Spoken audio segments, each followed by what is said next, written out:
예, 욥은 동방 사람 중에 가장 훌륭한 사람이다. 2절에 그렇게 되어 있고, 온전하고 정직하고 하나님을 경외하고 악에서 떠난 자다. 그렇게 되어 있습니다.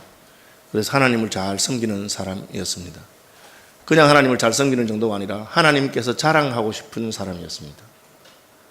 하나님 앞에 사탄이 와서, 또 하나님의 아들들이 와서 여호와 앞에 섰다고 6절에 되어 있습니다. 하루는 하나님의 아들들이 와서 여호와 앞에 섰고 사탄도 그들 가운데 온지라. 성경을 읽을 때 같은 단어가 항상 같은 뜻을 가진 것은 아닙니다. 하나님의 아들은 예수님 한 분밖에 없다고 독생하신 아들이라 했는데, 여기는 아들들이라고 되어 있으니까 못은 있다고 생각하실 수 있는데, 구약 성경에서 하나님의 아들들이라고 표현한 것은 천사들을 말합니다. 그래서 단어는 같아도 그 의미는 문맥에 따라서 다 다른 것을 아셔야 됩니다.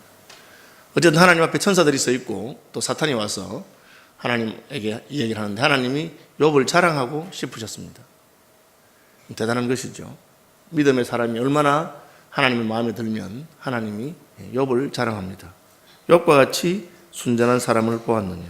8절, 여호와께서 사탄에게 이르시되 내가 내 종 욥을 주의하여 보았느냐.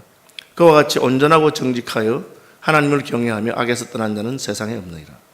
1절도 같은 말 합니다. 온전하고 정직하여 하나님을 경외하며 악에서 떠난 자라. 하나님께서는 온전한 사람을 좋아합니다. 온전하다고 하는 말은 환경에 관계없이, 상황에 관계없이 하나님을 섬기는 것입니다. 하나님을 섬기는 믿음을 흔드는 방법이 있는데, 첫째는 환난이고 두 번째는 축복이라고 그랬습니다. 환난이 오면 어떤 사람들은 믿음을 떠납니다. 또 어떤 사람들은 축복을 받으면 믿음을 떠납니다. 욥은 축복을 받았는데 믿음을 떠나지 않았습니다. 오늘 본문에 보니까 자녀들이 생일마다 잔치를 벌이면 욥은 늘 노심초사합니다. 우리가 부유해져서 잘 먹고 잘 살고 하니까 파티하다가 행내라도 하나님 영광을 가리고 또 교만하게 하나님 앞에서 죄를 지을까 염려해서 늘 속죄제를 드린 사람이 욥이었습니다. 그리고 오늘 본문 뒤에 가면 욥이 고난을 당했을 때도 순전히 하나님을 섬겼습니다.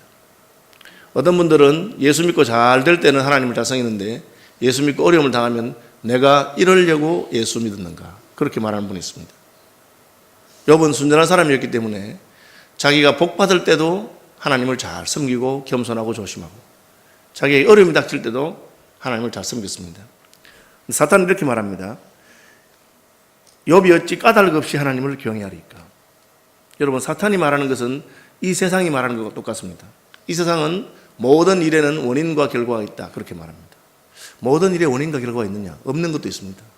이를테면 하나님이 우리를 사랑하는 데는 원인이 없습니다. 하나님이 우리를 사랑하실 만한 이유가 없습니다. 예수님이 우리 위해서 십자가에 죽으실 만한 이유가 없습니다. 그냥 사랑하셔서 한 것입니다. 우리가 뭐 잘나서 한 게 아니에요. 그런데 세상은 그렇게 가르치지 아니하고 다 까닭 없이 하나님을 경외하느냐. 하나님이 복을 주니까 경외하는 것입니다. 놀라운 사실은 예수 믿는 사람들 가운데도 그렇게 예수 믿는 사람이 있습니다. 우리가 왜 예수 믿겠느냐? 복 받으려고 예수 믿는 것이라. 물론 하나님은 복 주시기를 기뻐하시는 분이고 예수 믿는 자에게 복 주는 분입니다. 그런데 문제는 복 받으려고 예수 믿으면 안 됩니다. 내가 부잣집에 시집 갔더니만은 그 남편과 그 시댁의 모든 재산과 그것을 내가 같이 누리는 것은 자연스러운 것입니다. 그렇지만 그 부잣집의 재산만 보고 내가 시집을 갔다, 그것은 잘못된 것입니다. 그러면 재산이 떨어지면 나도 그 집을 버려야 되는 것이죠. 사탄은 그렇게 말하고 있습니다. 까닭 없이 하나님을 경외하겠느냐. 우리의 마음속에 이런 생각이 들어가면 하나님의 복이 떠나갈 때 하나님도 떠나게 되는 것을 기억하시길 바랍니다. 내가 예수 믿어서 잘 되려고 예수 믿었는데, 예수 믿어서 이렇게 어려우니까 왜 예수 믿겠느냐. 전도를 받아서 교회 나오는 분 가운데 처음에 신앙생활을 하다가 집안에 우환이 닥칩니다. 그러면 신앙을 떠나는 사람도 있습니다. 왜 떠납니까? 내가 종교를 바꿔서 아무래도 이런 집안에 어려움이 닥치는 것 같아요. 교회 다니기 전에는 괜찮았는데 교회 다니니까 집안에 어려움이 오니까. 그것은 세상 사람들이, 사탄이 가지고 있는 가치관입니다. 우리는 다 복 받으려고, 잘 되려고, 병 나으려고 그렇게만 예수 믿지 마시기 바랍니다. 주님은 우리 병도 고쳐주시고 우리를 구원하시고 복도 주는 분입니다. 그렇지만 우리가 예수 믿는 것은 예수님이 좋아서, 하나님이 좋아서, 하나님을 기뻐하고 즐거워하는 것, 그것을 온전이라고 합니다. 사탄이 그렇게 말하니까 하나님께서 그럼 한번 해봐라, 그렇게 말씀하셨어요. 욥은 이때까지 어려움이 전혀 없었습니다. 왜? 그의 신앙이 하나님의 마음에 합했고 하나님의 마음에 합한 사람에게 하나님의 보호와 은혜와 복이 있는 것이 당연한 것입니다. 그런데 사탄이 자꾸 참소하니까 하나님이 그럼 네가 한번 마음대로 해봐라 하고는 하나님의 보호의 손길이 거두어졌습니다. 하나님께서 욥을 지키시고 보호하는 것, 오늘 본문에 보면 여호와께서 그의 집과 그의 모든 소유물을 울타리로 두르심 때문이 아닙니까? 사탄은 그렇게 말했습니다. 하나님이 잘 지키고 보호해 주니까 그렇게 하는 것 아니겠어요? 그럼 하나님께서 좋다. 내가 욥을 지키고 보호하는 것을 거둘 테니까 네가 한번 해봐라. 오늘날 우리가 건강하고 오늘날 우리가 잘 살아있는 것은 하나님의 보호가 있기 때문인 줄 아시기 바랍니다. 나는 원래 체질적으로 건강해서 안 아프다. 그렇게 생각하시면 안 됩니다. 그런 사람 없습니다. 하나님의 보호가 끝나고 사탄이 우리를 흔들려고 마음먹으면 아무리 강한 사람도 하루아침에 넘어뜨릴 수가 있습니다. 하나님께서 허락하지 않으시기 때문에 내 종인데 내 자녀인데 건드리지 말아라. 그래 보호하고 지키시는 것입니다. 사탄이 우는 사자와 같이 삼킬 자를 찾아도 하나님의 보호가 있기 때문에 털것 하나 건드리지 못하는 것입니다. 참새 한 마리도 그냥 떨어지지 않도록 하나님이 지키시고 섭리하시는 것이죠.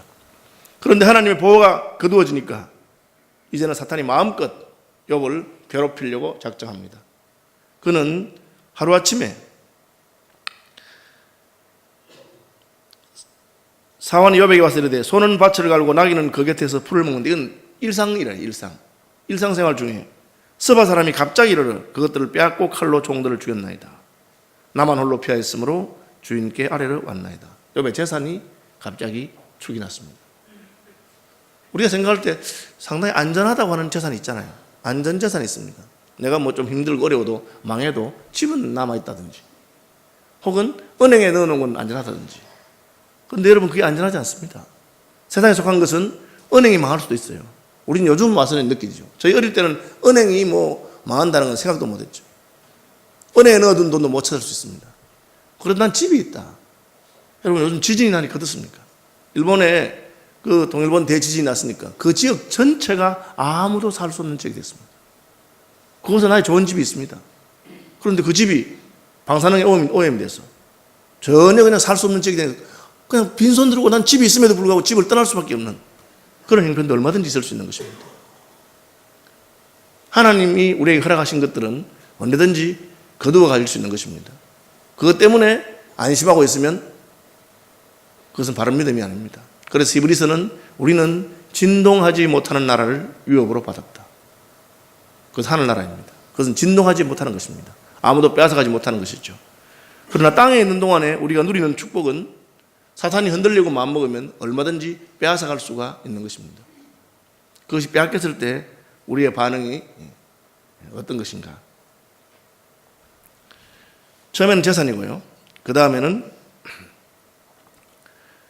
18절 그가 아직 말하는 동안에 또 한 사람이 와서 아뢰되 주인의 자녀들이 그들의 맏아들로 집에서 음식을 먹으며 포도주를 마시는데 그 진들에서 큰 바람이 와서 집 내 모퉁이를 치매 그 청년들 위에 무너짐으로 그들이 죽었나이다. 이 뭡니까? 자녀들이 다 죽었다는 거죠. 여러분 재산은 진짜 막말로 없으면 어떻게 땅이라도 파서 새롭게 시작해 볼 가능성이 있는데 자식은 어떻게 됩니까? 평생을 키웠습니다. 수십 년을 잘 길렀는데 하루 아침에 자식들이 다 죽습니다. 이건 뭐 그냥 뭐 견딜 수 없는 그런 고통이 온 것입니다.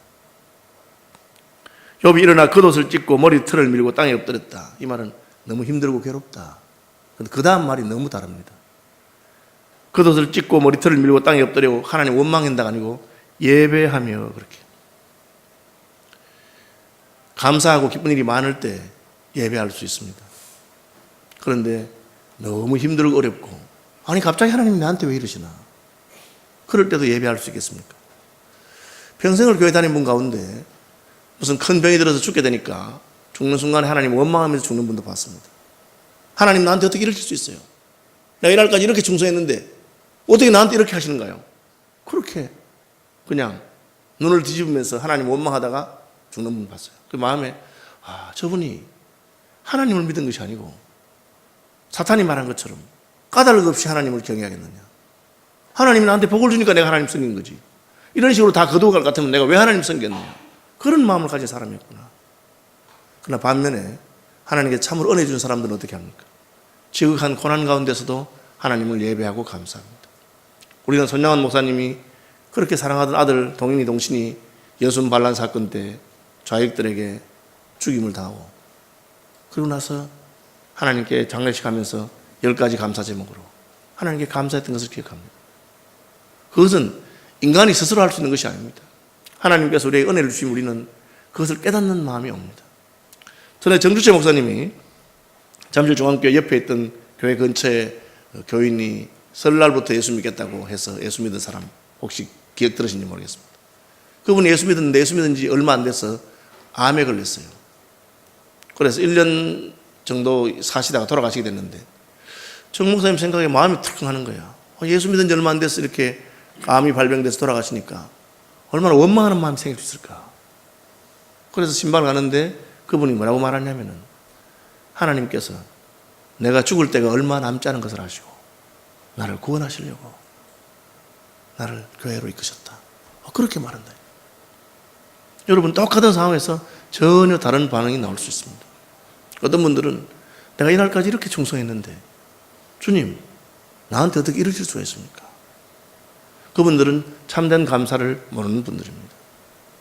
욥기의 표현에 따르면 그분들은 온전한 분이 아닙니다. 그것은 사탄도 하는 것입니다.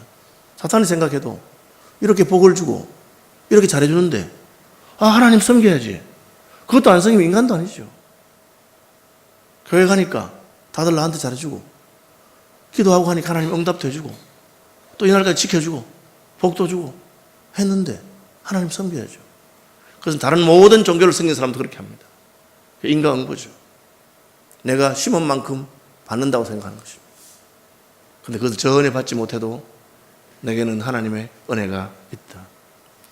욥이 이렇게 말합니다. 내가 모태에서 알몸으로 나와싸운즉 또한 알몸으로 그리로 돌아가올지라. 주신이도 여호와시요 거두신이도 여호와시오니 여호와 이름이 찬송을 받을지니이다. 무슨 말입니까? 나는 하나님 그분만을 기뻐하고 그분만을 감사한다는 것입니다. 그렇게 살겠다는 것입니다. 우리 인생의 목적이 무엇일까요? 예수 믿고 복 받는 것이 인생의 목적입니까? 아닙니다. 여러분 이것을 늘 기억하십시오. 믿음의 선진들이 수천 년 동안 말씀을 연구하고 하면서 깨달은 그 신앙 고백서, 그죠? 16세기 신앙 고백서에서는 이렇게 말하고 있습니다. 사람의 제일 되는 목적은 하나님을 영화롭게 하는 것이다. 때론 우리가 믿음으로서 축복받았기 때문에 하나님을 영화롭게 할 수 있습니다.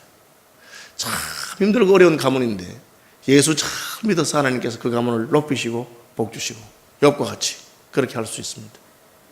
그러나 때로는 우리의 모든 것을 털어서 쫄딱 망해가면서 심지어는 나의 목숨까지 하나님께 드리면서 하나님께 영광을 돌리는 수도 있습니다. 우리의 목적이 무엇입니까? 우리는 부유하고 축복을 받으면서 하나님께 영광을 돌리기는 원하지만 망해가면서 하나님께 영광 돌리기는 싫어할 수 있습니다. 욥은 그렇지 않습니다. 내 인생의 목적은 하나님을 섬기는 것이기 때문에 하나님이 취하시든지 빼앗아가든지 나는 예배하는 사람이 되겠다. 욥은 주신 분도 여호와시요 취하신 분도 여호와시라. 그의 이름이 찬송을 받으실지리다 하고 이 모든 일에 욥이 범죄하지 아니하고 하나님을 향하여 원망하지 아니하리라. 이 마지막 절은 뭐가 죄냐? 원망하는 것이 죄라고 말하고 있습니다. 여러분 원망하지 마시기 바랍니다. 그러면 욥은 그래도 한번 복이라도 받아보고 망했지만 어쩌게 나는 이날까지 한 번도 복이라고는 못 받아보고 남에서부터 이날까지 죽도록 고생만 하고 예수 잘 믿었는데 이게 무슨 복이라고 생각됩니다. 그렇게 말하는 분도 있습니다. 여러분 그것도 복입니다. 왜요? 예수님께서 부자와 나사로 이야기에서 뭐라고 하셨느냐? 얘야 너는 세상에서 좋은 것을 다 누렸고 그래서 지금 음부에 있다. 나사로는 세상에서 고난만 당하다 왔다. 그래서 아브라함의 품에 있다. 여러분 우리가 땅에 사는 동안에 하나님께 마땅히 받아야 될 사랑과 복과 은혜를 덜 받은 것이 복일 수 있습니다. 왜? 하나님 그것을 다 헤아리고 있기 때문에 그렇습니다. 그렇죠? 저희 장인어른이 이제 살아계실 때 저희 큰 처형한테 다이아 목걸이 1캐럿짜리 하나 해준 적이 있어요. 제가 영국에 유학 다니는 동안에 이제 오셔가지고 그 영국에 다이아가 뭐 좋다니 한번 가보자 하더니만 1캐럿짜리를 사서 주는 거. 제법 비쌉니다. 그래서 제가 물었어요. 그래 왜 처형만 해주느냐 이러니까 큰 딸인데 고생만 하고 공부도 제대로 못 시키고 동생들 때문에 그랬는데 늘 마음에 걸린다. 그게 부모 마음입니다. 여러분, 하나님께서 우리 다 보고 계세요. 그러니까 나사로에 대해서, 나사로가 뭐 잘 믿었다 그런 말도 없어요. 거지 나사로입니다. 딱 한마디 합니다. 얘는 땅에 있을 때 모든 좋은 것을 누렸고 나사로는 아무것도 못 누렸다. 여러분, 우리가 마땅히 하나님께 받아야 될 사랑과 복과 축복을 못 받은 것도 큰 복이 될 수 있습니다. 나는 별로 잘 믿은 사람도 아니지만 땅에 사는 동안에 고난을 많이 당했습니다. 주님께서는 그것을 기억하십니다. 그러니까 여러분, 주신 분도 하나님이시고 취하신 분도 하나님이십니다. 하나님이 주면서 우리에게 축복하신 것이고 또 빼앗아 가시면서 그것이 복이 될 수 있습니다. 욥기 전체를 바라보면 나중에 욥이 더 큰 복은 자기 가진 것을 빼앗길 때 받습니다. 왜? 하나님이 그것을 마음에 헤아리고 계시기 때문에 그렇습니다. 그러니까 내가 마땅히 받을 대접을 받지 못한 것 때문에, 마땅히 받을 축복을 받지 못한 것 때문에 너무 낙심할 필요가 없습니다. 주님의 마음에 늘 생각이 있습니다. 얘야, 너는 알고 있다. 너는 땅에서 고난을 많이 겪었다. 그것이 고난당한 것이 우리에게 유익이라고 하는 하나님의 말씀입니다. 추수감사절을 맞이하는 주안에 있는데 여러분, 특별히 자신을 돌아보면서 하나님께 감사하고, 하나님이 나를 지키셔서 이만하구나.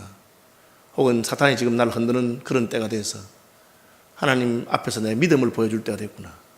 내가 복 받을 때만 하나님을 섬기는 자가 아니라 이런 환난 가운데서도 하나님께 예배하는 자로서 한번 나아가 보시길 바랍니다. 여러분의 그 시절 자체가 세월이 지나면 큰 복이 되는 것을 깨달을 것입니다.